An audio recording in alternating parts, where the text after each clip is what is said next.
Hello. Good afternoon, everybody. Ethan here for Investing Note. Are we live? Yes, we are live. All right. Thank you, everybody, for joining us. So this is the week 4 and the final week of our index trading rally campaign. All right. So today I've got a special guest, Binni Ong, who is a professional trader and the founder of TerraSeeds. Hi, Binni. How are you doing? Hi, Ethan. I'm good. Okay. Thanks for the invitation. Yeah. Awesome. So just let me quickly tell you guys what the index trading rally is all about. All right. So of course, this index trading rally is a partnership with Society General, the issuers of DLCs, and also sponsored by SGX. So of course, right now in the final week of this rally, so all you got to do, right, is to go to Index Trading Rally and start voting and commenting on how the index is going to perform, specifically the NASDAQ 100 index. So if you have no ideas on how the NASDAQ 100 is going to perform, do listen very closely to Binni's insights, where she'll be sharing later for the next half an hour at least. All right, so you can see the votes are already coming in. Most people are, of course, short, right? Of course, the Fed just increased the rates again last week, right? So things are not looking that well, but I'd love to hear what Binni has to say. So if for those people who have not voted, all you got to do is go to this website, Index Trading Rally, just Google it. Then you can come to our place and you just comment and vote here. All right, so I think for those people who are tuning in for this webinar, right, don't forget that you also get to win up to $200 voucher when you watch the webinar and you go to our link to actually comment here. Okay, so when you comment here, you will stand a chance to win $200 voucher, and we are selecting 5 winners lah. Okay, everything happens on Investing Note. All right, so I think without further ado, I will pass my time to Binni. Binni, time is yours. All right. Thank you. Thanks, Eden. Let me just share my screen. Thanks a lot for invitation. Just give you a bit of an introduction first. All right, my name is Binni. I've been invited to Investing Note a couple of times, but I'm also training with SGX Academy. Myself, I also train for corporate, so the banks, the brokers, the exchange, and I also have my own student. For those who've known me, perhaps they know me to be in the Forex market, but I actually started my times in the stock market. That means that I came from the stock market in started trading in 1996, 1997. So the first market I have exposure to is the Malaysia cloaked OTC. So that's a very long time market and it's not here anymore. All right, so my daytime is to trade into the Hong Kong and Singapore market.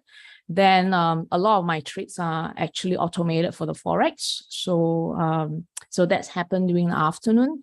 At night, I look at the US market, but I don't really do a lot of US market because I prefer to sleep. So all my students know that I've slept.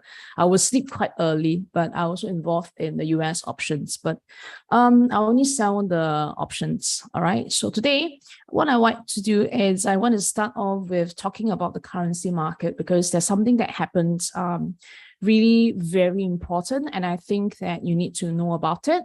So let me just share this one first. Okay.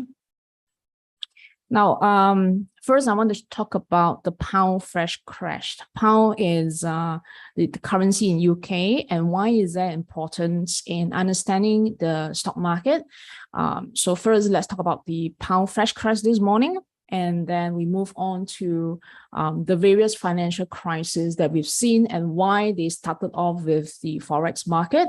And after that, we move on to the NASDAQ and the US tech. All right. So this is pound versus Sing. It's not something that we trade often, but I think is relevant to the Singapore market. For example, just from last Friday to this morning, all right, in terms of the drop from last Friday to this morning, is dropped by about 1,100 pips. So what is the implication of 1,100 pips? The normal daily range of the pound versus Sing is about 150 pips. Okay, see pips like points. Okay, so usually it dropped like 150, 170 points. That's a lot already. But just this morning, all right, when the market is about to open and when the UK people, they are still slipping, just this morning, it crashed by about 600 points. Okay, you know that 600 versus the normal range of 150, there's a lot, and it crashed through across the pound. Why is that? Why is this a big news? Because if you look at the current, what's happening, the hot topic is about US rate hike. Now, when you have US rate hike, then we see interest going up. We see the US dollar actually going up as well. Okay, but the problem about any financial crisis starts with what happened to the other, currency versus, for example, the US dollar, which is currently the king.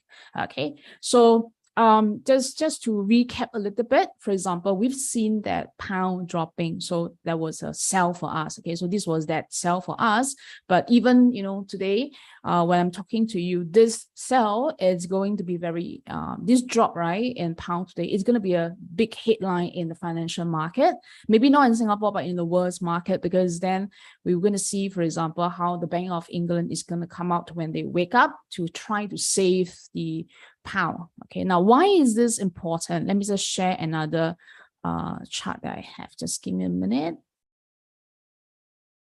because I'm operating many screens right now. I have to go and find my screens. Okay, here we go. Now this is an image that I took, right? And that's highlighted the various financial crises. I think you might remember what happened during the 1997 Asia financial crisis. So let me just give you a little bit of a view of pre-1997.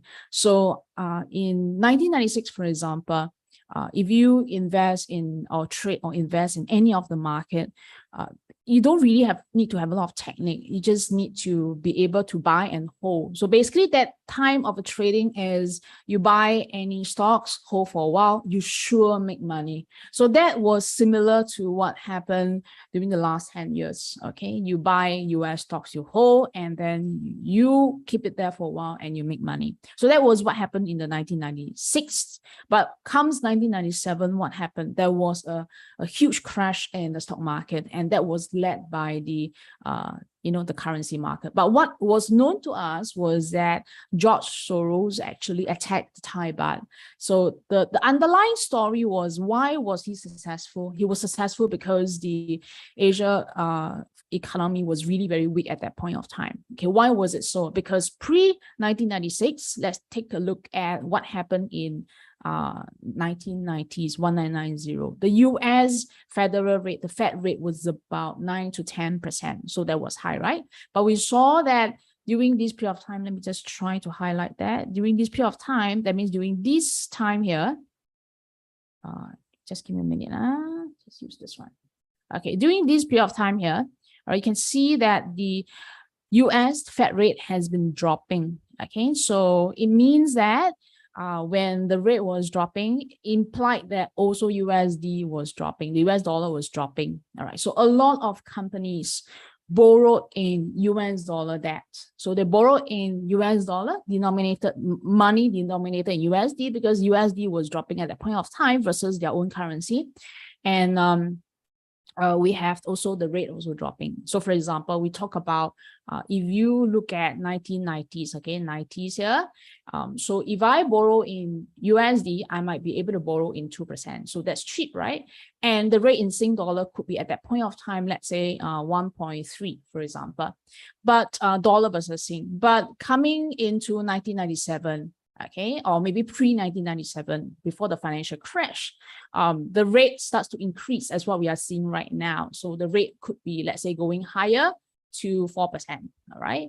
And then, but because of the Asia currency being weaker versus the USD, maybe perhaps right, it went up to 1.45, all right? So at 1.45 and at 4%, you find that your debt that you borrowed became a lot more, because every $1 you have to come up with 1.45 Sing dollar, all right? So when you have the other currencies, let's say local currencies rising, falling, okay, faster, so much faster versus the USD, then the debt that you borrow will be so much more, because you have to service a lot more debt. All right, so this is what is happening right now, because we've seen the US dollar going up and we've seen the US rate going up. We have 20 trillion of debts in USD. All right, so this is going to cause a short squeeze. And when you have the local currency falling so much faster, all right, and the keyword is cost speed falling, how much faster, right, versus the USD, it's going to cause a huge stress into the financial market. So one is the problem. You can find that, for example, companies find it tougher to return or to pay back their debts they borrow. You might find a lot more defaults coming in from the bond market, and that is going to cause stress across the different market. So when this morning we had the pound crashed, all right, so for example, pound versus USD crashed by 400 pips. The key is that we've seen that crash come, we've seen that drop already technically, all right. But what is shocking here is that we didn't see that speed coming, okay, because it just came like 1 hour and that's it. It moved by 400-500 pips, right? That would have been moves in terms of weeks, and there'll be chance for the bankers or the banks or the central banks to react. But this became a huge sell, more like a panic sell. Okay, so that's why this morning we've seen STI tried to recover a little bit, but it didn't come. It didn't recover, and instead it moved back down. Okay, so coming back into when we look into the US rate hike, I think we need to not only look into the stock market, but we need to understand the implication of what is the problem of a high USD, high US dollar, okay, and a high US interest, and versus all the debts that was borrowed. Because before the rate hikes during the QE period back in 2011, 2012, right? We've seen the USD, all right, at this place here going down. Okay, in fact, if you see the graph that I plotted, it's at 0%. That means that a lot of companies, a lot of people, we just do not know who and how much they are, have been borrowing in USD at 0%. Okay, so this is a problem right now with a huge rise in the US dollar and with the rate hike. It causing a lot of stress into the financial market, especially the money markets. All right, so perhaps that you ask me, what's the why is this a big deal? Okay, we are not seeing this coming into the stock market yet, all right, in a fast speed. But you've seen the past 30 to 40 years, all the crises that are led by the US dollar and by the US rate hike, I've pointed out all of them already, all led to a huge drop in the market. Okay, so I'm not trying to paint a very bearish picture. I'm just trying to say that, you know, if you can, let's get ready, because I came from the time of the financial crisis. That means I came from the time of 1996, 1997. I went through that whole period.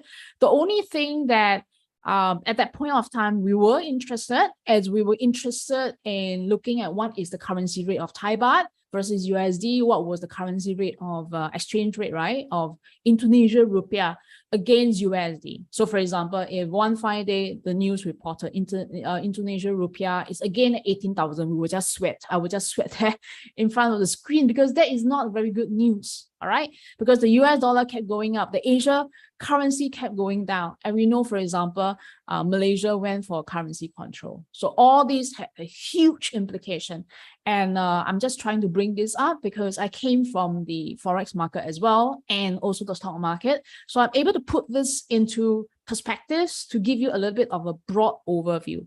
Okay, so with this, all right, I'm just going to switch my chart into the NASDAQ. Just give me a minute and find my screen a little bit. Okay, here we go. Okay, So let me just bring this out, and then this one as well. And here we go. So this is the NASDAQ. All right, so NASDAQ 100. So this is the EOD, the end of the day chart. Later, I will be going into the futures markets to have a look into what happened. All right, so we know that it is into a low. All right, and this low is especially important to us because this is also a quarter low.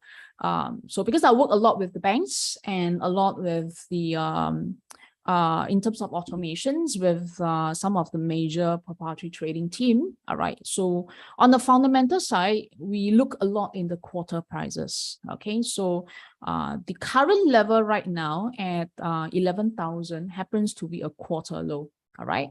So if you take a look into the timing right now, right, it's towards the end of this quarter. That means that every year has 4 quarters, right? So right now it's coming towards the end. So the last thing that I want to see is that at the end of the quarter, there is a close below the low here. That means that below the recent low. Okay, so this is, if there should be a quarter low, I'm talking about time effect right now. If there should be a quarter close, that means at the end of this month, right? There is a close below this low. This is not very good news. And this is not a normal close. Okay, so we can have a week close, we can have a day close, we can have a month close.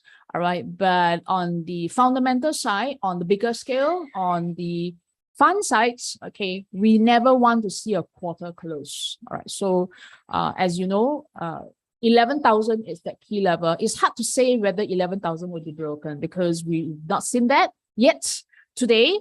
But if it's ever within this week, within the quarter close, this is definitely very, very bearish. Okay, so that's one point to look at. And then number two is that back in last year in December, I've already sort of told all my students that we've seen from the other indicators that there's going to be a drop in the US market. All right, you can take a look at my YouTube videos. But what happened was that this drop of NASDAQ was about 34% from the high to the low. We've seen during 2020, which was COVID period, the drop was about 31%. So between that COVID period to the current period, which is about 34%, I see that as okay. That means it's symmetrical. Okay, meaning that it's not alarming because we've seen a 31% and it should bounce from here. Indeed, that it bounced from a drop of about 34%. So between a 31% to 34%, I don't think it's a huge difference. Okay, but in any case, if this time round it does drop and have a quarter close below this 34% drop, that means below this low point here of 11,000. Then it will truly exceed that 31% drop we've seen during the COVID period. Now, what is the implication here? So if you track across different NASDAQ movement, then the next drop we can sort of simulate or emulate, right, of how much it will drop, right? Because the market always look at references. So in this case, then we'll be looking at what happened during the US financial crisis back in 2008 and 2009, and NASDAQ had a drop of about 54%. So I think that you heard probably Michael Burry came out and say he's expecting a drop of 54%, right? Where did he come up with this 54%? And that was because of this drop here back in 08 and 09. If you emulate what happened during 08, that was also caused by a rising US dollar, a US internal problem, which was a housing problem. But before that, US has also been, reducing its rate, reducing US dollar, etc. Okay, so we are seeing a little bit of similarities. Okay, but it's just that this time round, the low rate of US dollar had been around for 10 years, and people sort of forget about it.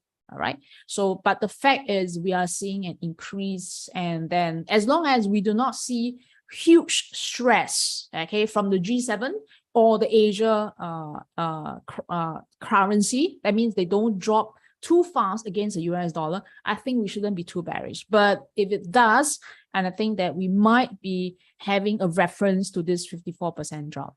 Okay, so I know that I can't take any Q&A, all right, but I just have this two numbers for your reference. One is that there should be a stop at 34%. If it doesn't, then we should be looking at 54% as a reference. Okay. The second thing would be we are looking at a little bit of a quarter close, which has a very huge impact to the fund positioning.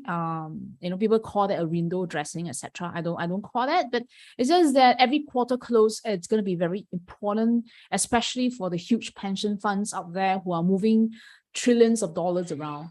Okay, so a quarter close below 11,000 is something that I don't want to see. All right. Okay. So I will also talk about I finished up the part on NASDAQ. Let me just talk about the Hang Seng Tech. All right. So today Hang Seng Tech move a little bit better. Oh, I got to talk about let me just talk about the NASDAQ Futures. Perhaps one of the questions that you might ask me is that if we are seeing a huge drop in the US in the other markets, right, including STI right now, how come there's no reaction in the NASDAQ futures? Okay, that's because in if you take a look at what I'm trying to come up with in terms of currency, all right, then the US being the strongest, the king, right, of currency right now, being in the US index, okay, priced in US dollar, is not going to have a huge problem at this moment. Okay, so we've seen in the other financial crisis, right, that while the other markets are dropping like mad, right, the US are still okay because of their huge strength in the US dollar, right? So this is likely to be true right now because the stress is not on US dollar. Okay, the stress is on other currencies. All right, so that's why you find that, for example, STI also starts to break below 3,002 already. Okay, so we are not seeing much in the NASDAQ at this moment. Sorry for that. Okay, we are not seeing much in the NASDAQ at this moment. But I would really think, let's see what happens when Europe breaks up and then how UK reacts to the whole movement in the currency. All right. Again, from trading point of view, right, if you look at the NASDAQ, so we should be looking into about 11,200 for that trading point of view. But I still think that we would be looking into the previous low, all right, for quarter close, which is actually the month close. All right. Okay, so let me just quickly move into the Hang Seng Tech. Okay, so this is the Hang Seng Tech. Perhaps you ask me, right, why is it that the other market like that STI is dropping and the currency is dropping? Why is it that the Hang Seng Tech and Hong Kong, right, seems to be rebounding? Okay, because in terms of currency, US dollar and CNH, which is China, right, China RMB, they move differently. So when US rate hiked, the CNH would rate cut. Okay, so they go opposite. All right, so if you look at fundamentally, the dollar versus CNH rate at about 7.1, 7.2, we find that this is a magical moment for the Hong Kong and the China market to sort of stage a bit of a rebound. Okay, so that was what happened in the past 10, 20 years. All right, but I won't comment further on this one. And the movement of Hong Kong and China market has to do a little bit with that currency movement. Because if you take a look into the strength of USD is very strong against the renminbi. All right. So if this is the case, it makes sense for the money to flow into the Chinese market. All right. And the Chinese market being at the low point here, all right, it's looking quite attractive. Okay. So if you ask me again, all right, what is happening? Then I said that technically short term, okay, next US tech, in order to show bullishness, okay, it needs to close above, all right, this level here, which is about 3,750. Okay, so that's the key level for trading. But fundamentally, in terms of technically, is there any stage in terms of reversal? Not yet. All right. So there will be key levels that US tech needs to breach. All right. And that's about 3,008. Okay. So where is this 3,008? Because I program and trade into this method, which is called wash and rinse. So technically that is to look into where there are fake movement in the markets. So the fake movement in the markets can be confirmed if price can move up into above 3,008. So if the first thing should happen is to look into about 3,008, right, for a sell opportunity, because that's its resistance. But if it doesn't get resisted and price actually moved up, all right, and I think that if it does, then there should be some form of a technical bound if it's above 3,008. Otherwise, it should hover here. A lot of my students are asking me, so because back about early this year, I was telling them that to look into the Hong Kong market or the Chinese market, they need to take a look into dollar versus CNH. All right. So when dollar versus CNH was about 6.6, right now it's about 7.14.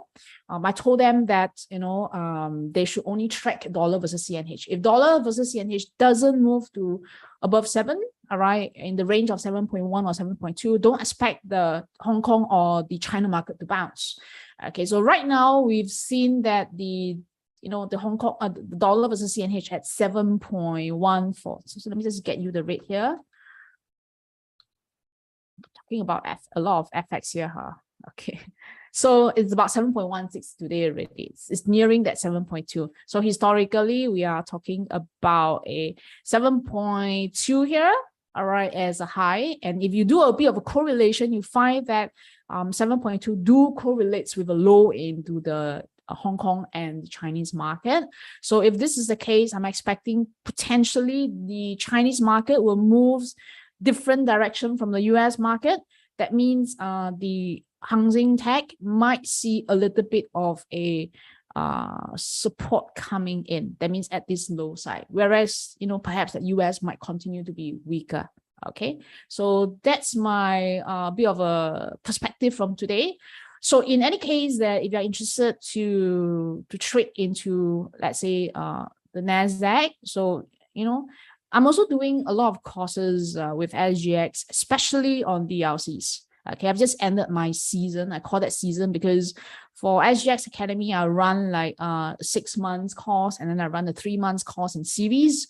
Just finished that. But in any case, that I'm still running some other courses on DLC. But if you're interested in, let's say, NASDAQ, so these are the 4 NASDAQ DLCs. And I think for now, we should be looking into the short side. Okay, so it all depends on whether 11,000 can break. Now, one of the key things about DLCs is that you lose what you put in. So let's say you're expecting a huge break out of this key level, and then you just don't know when, all right? But you just think that it's going to happen. And when it breaks, right, you might not be there to look at it, or it might be a huge drop that you can't catch it. Then you might want to consider using the DLCs. Okay, again, that I can't give financial advice, whatever that I've said, just my personal opinion. But the key thing about DLCs is that you lose what you put in. Okay, so if you're, let's say, very, very bearish on the NASDAQ, then you might want to consider the short DLCs. Okay. Next is the US tech. So let's take a look into the US tech.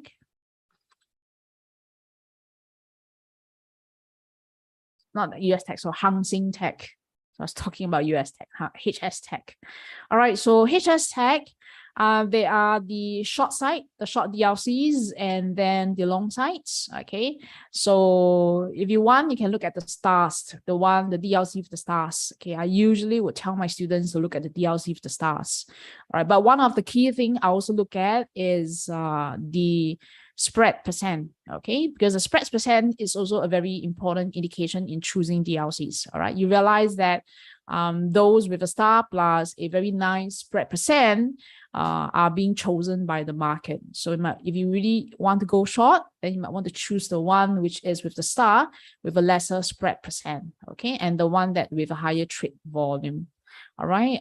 So for me, my thought of HS Tech is really still to follow the trend. Okay, but in any case, if you do see a reversal coming in, I would think it's not surprising to see a reversal to move up, because it sort of tallies with what I've been talking about in FX since the start of this year. That means to look into the dollar versus CNH at about 7.1, 7.2. Okay, so I've come to the end. I just pass the session back to Ethan.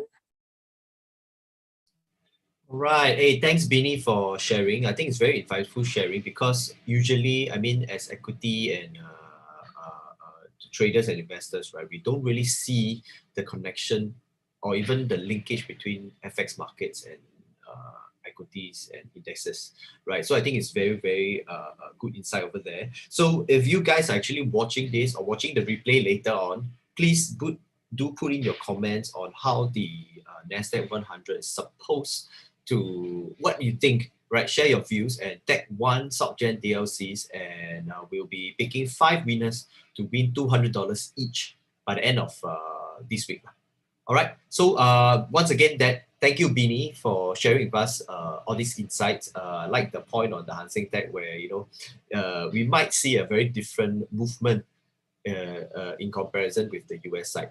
So of course, the votes are already running, right? Please go down to Index Trading Rally, right? Just Google for it, and you'll be able to put in your post to win we're giving out $4,000 worth of prizes, including a Samsung Galaxy Fold 4. All right. So without further ado, I thank Binni once again and everybody who's tuning in. Thank you, Ethan. Thanks a lot. Thank you.